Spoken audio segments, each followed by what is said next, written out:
बोल श्री वृंदावन बिहारी लाल की जय। श्रीमद् भागवत महापुराण की जय। सद्गुरुदेव महाराज की जय। नारद जी ने कहा युधिष्ठिर से कि श्री कृष्ण ही भगवान है। हर वक्त युधिष्ठिर जी के सामने भगवान हैं, लेकिन युधिष्ठिर पहचान नहीं पाते। भगवान शर्मा रहे हैं कि मेरा भेद क्यों खोलते हो, मैं भगवान नहीं हूं। नारद जी कहते हैं ये तो बचपन से ही झूठा है। माँ यशोदा जब मिट्टी खा लेते थे कन्हैया तो मैया पूछती थी क्या तुमने मिट्टी खाई है, तब भी ये झूठ बोलता था कि मैया मैंने मिट्टी नहीं खाई। अब युधिष्ठिर नारद जी के कहने के बाद भी उन्हें इस बात पे नारद जी कह रहे हैं इसलिए विश्वास है, पर फिर भी ऐसा लगता है ये तो मेरे मामा का बेटा है, ये भगवान है। तो जीवन में कहाँ पर भगवान के दर्शन हो ये बड़े बड़े ज्ञानियों को पता नहीं चलता। और भगवान के दर्शन क्या हैं? जो जीव अपना जीवन भगवान की लिखित मर्यादा के अनुसार चलता हो वही भगवान है, वही स्वर्ग है। आगे चलकर नारद जी बताते हैं कि भगवान सब पर कृपा करते हैं, चाहे कोई उन्हें पहचानता है चाहे उन्हें कोई नहीं पहचानता। जीव भगवान को नहीं जानता, लेकिन भगवान तो जानते हैं कि ये मेरा पुत्र है, ये मेरी संतान है। तो भगवान कभी भी किसी भी हाल में जीव का त्याग नहीं करते, चाहे कोई देव हो चाहे कोई राक्षस हो, चाहे पशु योनि में हो चाहे पक्षी की योनि में हो, किसी भी योनि के अंदर हो भगवान सब पर बराबर कृपा करते हैं और सबको समभाव से भी देखते हैं। यहाँ पर गुरु ने कथा सुनाई। सुखदेव महाराज राजा परीक्षित को गजेंद्र मोक्ष की कथा सुनाते हैं। राजन, त्रिकूट पर्वत पर एक हाथी रहता था, जंगल का राजा था, बहुत सारी उसकी रानियां थी और अनेकों उसके पुत्र थे। जंगल में पूरा मदमस्त होकर घूमता था कि मैं तो यहीं का राजा हूं, कौन मुझसे बड़ा है, किसी का उसको भय नहीं था। अपने परिवार के साथ अपनी संतान के साथ पूरे मस्ती में जीवन व्यतीत करता था। गर्मियों की छुट्टियां आई, राजा गजेंद्र राम था उसका, आज अपने परिवार के साथ सरोवर में स्नान करने के लिए चला गया। अब गर्मियों का मौसम है, गजेंद्र अपनी अनगिनत रानियों के साथ स्नान कर रहा है, पत्नियां स्नान कर रही हैं,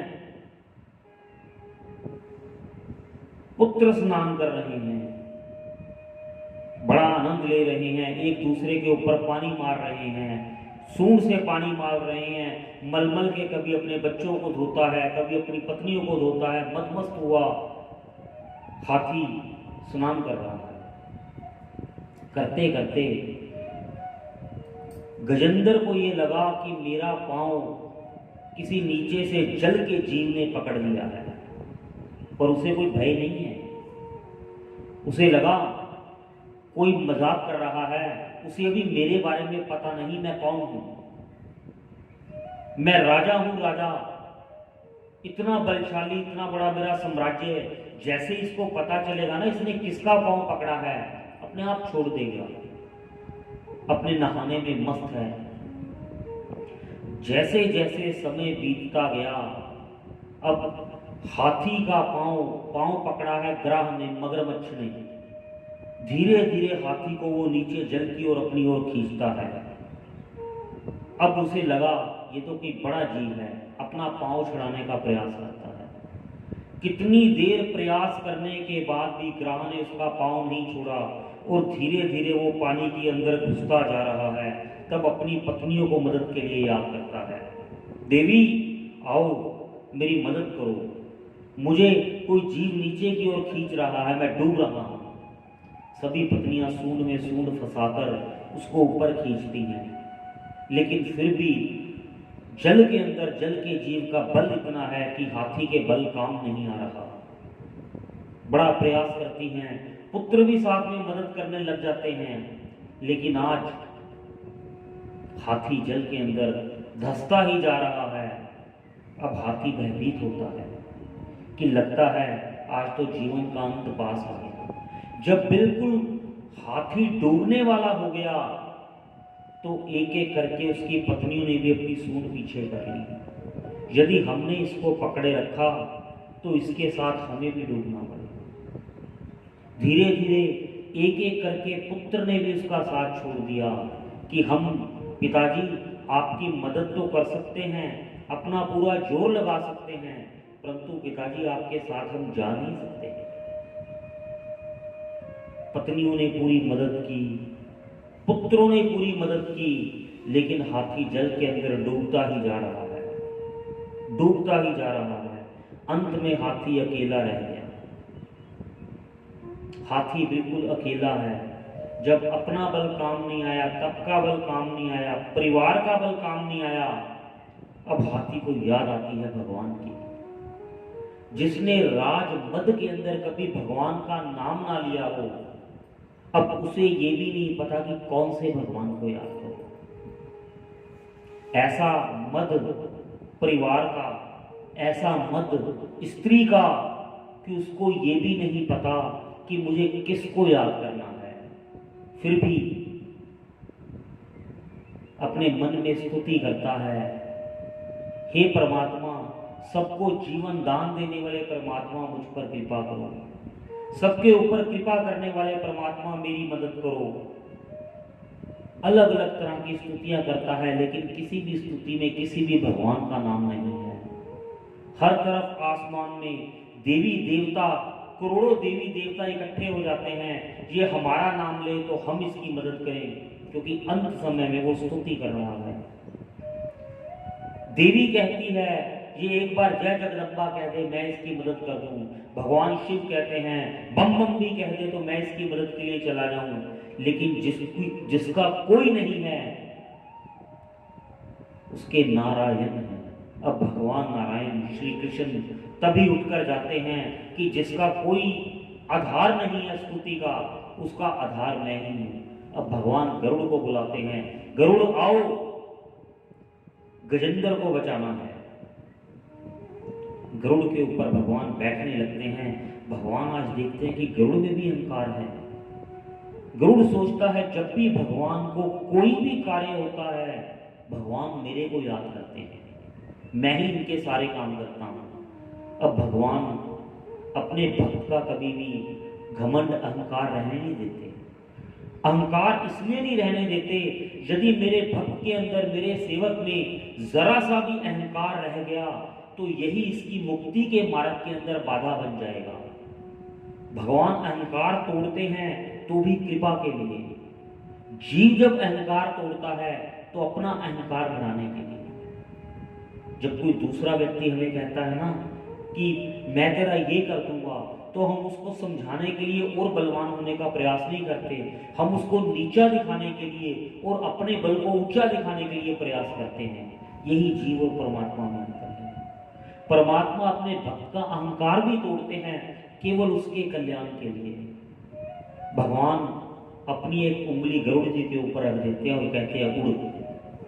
प्रभु आप पहले बैठ तो जाओ, मैं अभी उड़ के आपको वहां पर ले जाऊंगा। अरे नहीं तो उड़ तो सही। अब भगवान ने एक उंगली लगाई है, गरुड़ जी फड़ फड़ फड़ फड़ करते हैं, आज उड़ा ही नहीं जा रहा। ज्ञान होता है कि मेरे से भूल हो गई, प्रभु क्षमा, मेरा बल तो आपसे ही है। आज गरुड़ जी को पता चल गया मेरे में जो उड़ने की शक्ति है, जो देखने की शक्ति है, जो गति है, वो सब भगवान के कारण ही है। जीव के अंदर कोई भी ऐसी शक्ति नहीं है। हर शक्ति केवल हमारे श्री भगवान की कृपा है। हर इंद्रिय तब तक काम करती है जब तक अंदर आत्मा है। यदि आत्मा इस देह को छोड़कर चली जाती है तो इस देह को शव कहा जाता है। बदबू आती है इस देह में से। जैसे ही परमात्मा इस देह का त्याग करते हैं, ये देह शव बन जाती है और घर में एक दिन भी रखने के लायक नहीं रहती। अंत में अकेला रह जाता है, स्तुति करता है भगवान की। भगवान गरुड़ जी के साथ वहां पहुंचते हैं। अब जैसे ही भगवान ने देखा कि गजराज बिल्कुल जल के अंदर जा रहा है, सबसे पहले भगवान ने उद्धार किया उस ग्राह का। अपना सुदर्शन चक्कर चलाया और उस ग्राह को काट दिया, उसका कल्याण कर दिया। फिर भगवान ने गजराज का कल्याण किया। अब राजा परीक्षित ने यहां सवाल किया, प्रभु भगवान आए तो थे गजेंद्र का कल्याण करने के लिए, परंतु जो गजेंद्र को मारने का प्रयास कर रहा था, भगवान ने उसका कल्याण पहले किया, ऐसा क्यों? यहां पर भी एक कथा है कि भगवान ने इस बात को दृश्य दिखाया है कि जो मेरे भक्त के चरण पकड़ लेता है, सबसे पहले कल्याण मैं उसका करता हूं। इसीलिए कहा गया है कि संतों के चरणों की छाया में जीवन व्यतीत करना चाहिए। कलयुग के अंदर, किसी भी युग के अंदर संत ही भगवान का दर्शन करवा सकते हैं। संत के बताए हुए मार्ग पर चलो, वही ईश्वर का मार्ग है, और जिसके ऊपर संत की कृपा हो वही ईश्वर की कृपा है।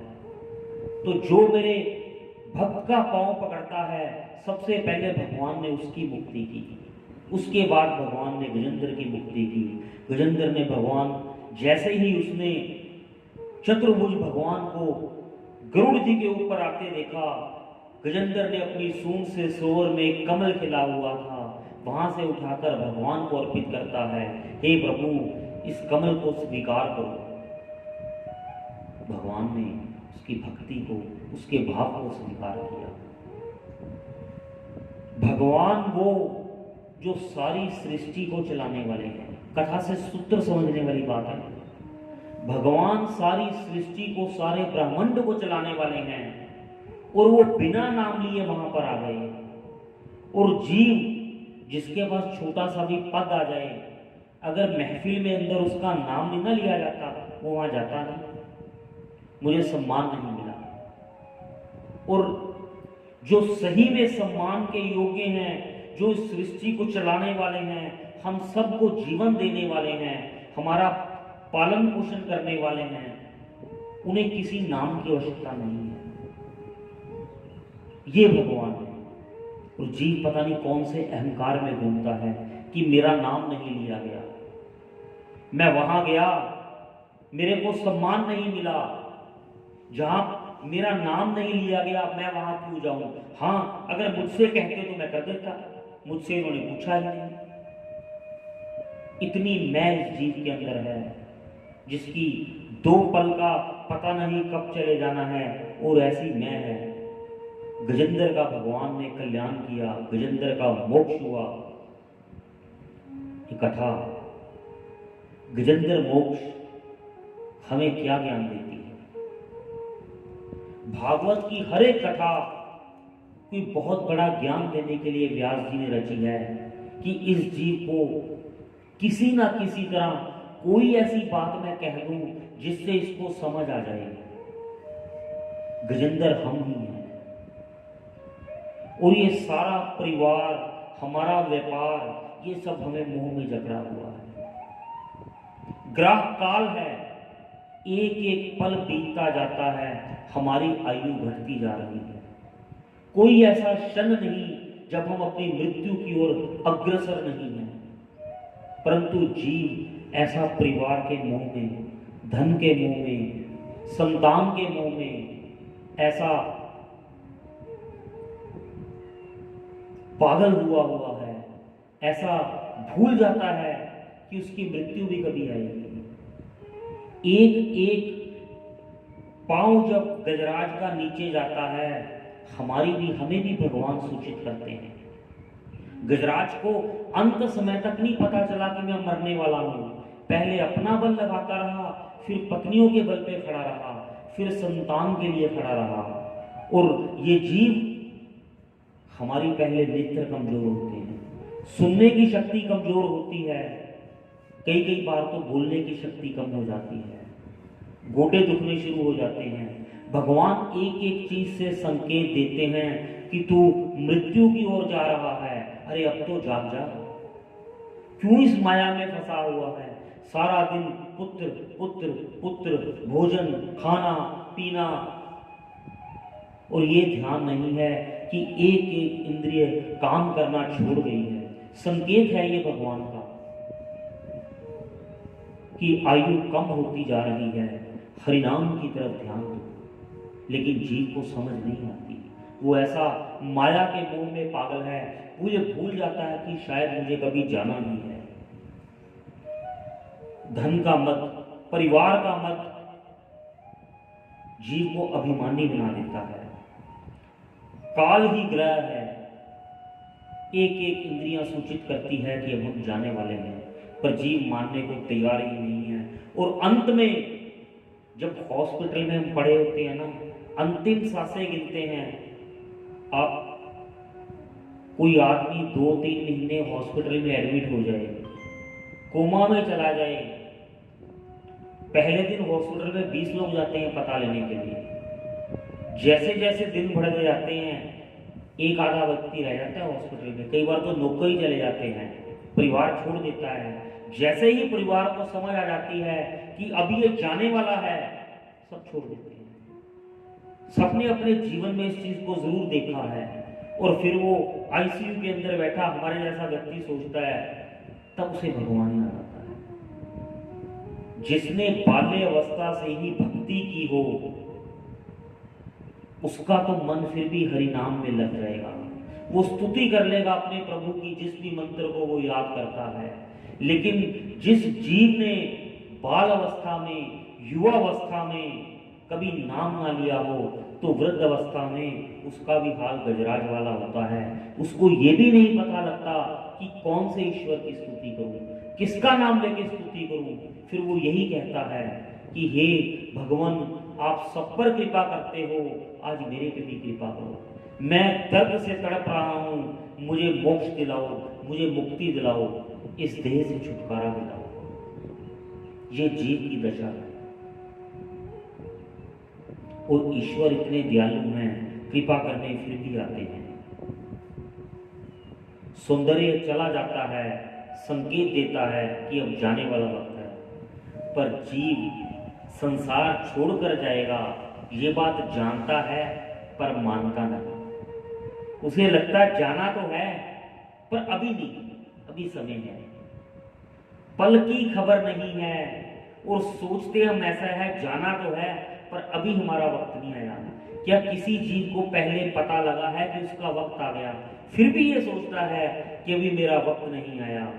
यदि इस कथा से हमें केवल इतनी भी समझ आ जाए कि ज्यादा परिवार के मद में, संसार के मोह में नहीं फंसना और हरि नाम को नहीं त्यागना, तो शायद जीवन आनंद से भर जाए। और भागवत में ये भी कहा गया है, भागवत में कहीं भी स्वर्ग और नरकों का वर्णन नहीं है। जिस जीव ने अपने जीवन को यही बढ़िया बना लिया, जिसको नींद अच्छी आती है, जिसको स्वप्न कम आते हैं, जिसकी पीठ पीछे संसार भी कहता है कि व्यक्ति हो तो ऐसा, इसका मतलब वही स्वर्गवासी है। जिसके पास सब कुछ हो लेकिन फिर भी उसको हर टाइम बेचैनी हो, उसे लगे कम है, उसका लालच ना भरता हो, बहुत ज्यादा लालसा हो, साथ व्यापार करने गाली देते हो, अरे ये तो चोर है, इसका क्या भरोसा, इसको सामान नहीं बेचना, पता नहीं ये भुगतान करे या ना करे, उस जीव का ये नहीं नर्क है। आज के जीवन के हिसाब से इसको समझोगे, जिसका व्यवहार ठीक है, जिसका व्यापार शुद्ध है, जिसका स्वभाव शुद्ध है, वो स्वर्गवासी ही है। और जिसकी ये तीनों चीजें गलत हैं, तो समझ लो नरक और उसके जीवन में कोई अंतर नहीं है, यही स्वर्ग है और यही नरक है।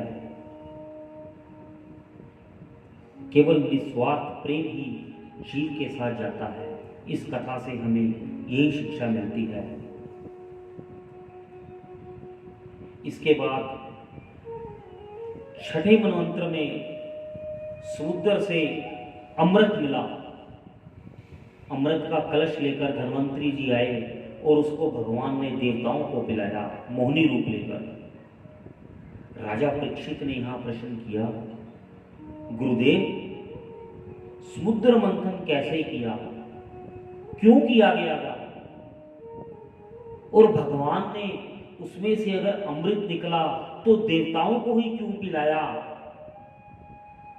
भगवान ने मंदराचल पर्वत अपनी पीठ पर क्यों धारण किया? मैं इस कथा को जानना चाहता हूं। अब समुद्र मंथन की कथा आती है। मंथन, पहले तो इस कथा से पहले इस कथा का एक भाव है।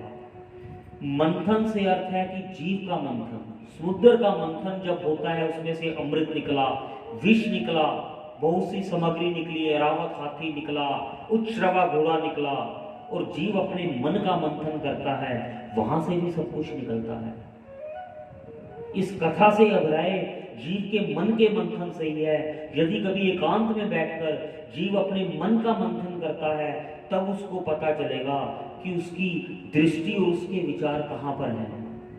कभी बैठकर सोचना अकेले में शांति से बैठकर कि आपके मन में कौन से विचार आते हैं। आपके मन में दूसरे का सद्भाव करने के विचार आते हैं या किसी दूसरे के लिए द्वेष के विचार आते हैं। यदि सद्भाव के विचार आते हैं, वही अमृत कलश है। यदि दूसरों के साथ बुरा करने के विचार आते हैं, तो वही विष है। और सावधान रहना, ना देवता विष पीने में समर्थ हैं, ना राक्षस विष पीने में समर्थ हैं। केवल महादेव हैं जिन्होंने विष को कंठ में रखा, क्योंकि ये उधर में रहेगा तो भी हानिकारक है और ये मुंह में रहेगा तो भी हानिकारक है। भगवान शिव ने उसको कंठ में धारण किया। तो हमें भी अपने मन के अंदर कोई ऐसे दुष्विचार आए, किसी के लिए द्वेष आए, किसी के लिए वैर भाव आए, तो अपने मुंह से उसको बोलना नहीं, क्योंकि अगर हम बोल देंगे तो दूसरा उसको सह नहीं पाएगा, और यदि उसकी बात हम अपने पेट में रखेंगे तो हम सह नहीं पाएंगे। तो इसलिए उसको पेट में भी नहीं रखना, उसको जीवा पे भी नहीं लाना, उसको कंठ में रखना है।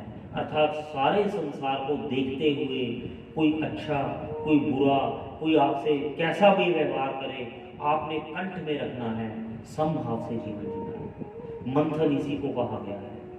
समुद्र मंथन के अंदर भगवान ने क्या क्या लीलाएं की, क्यों किया, कैसे किया, इसकी कथा हम आगे करेंगे।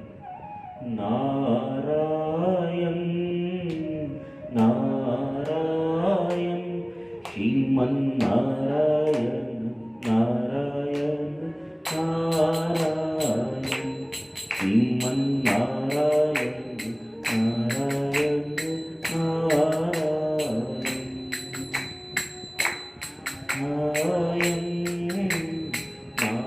नारायण श्रीमन नारायण नारायण नारायण लक्ष्मी नारायण नारायण नारायण श्री नारायण नारायण नारायण। बोलो श्रीमद् भागवत महापुराण की जय जय श्री राधे, जय जय श्री राधे, जय जय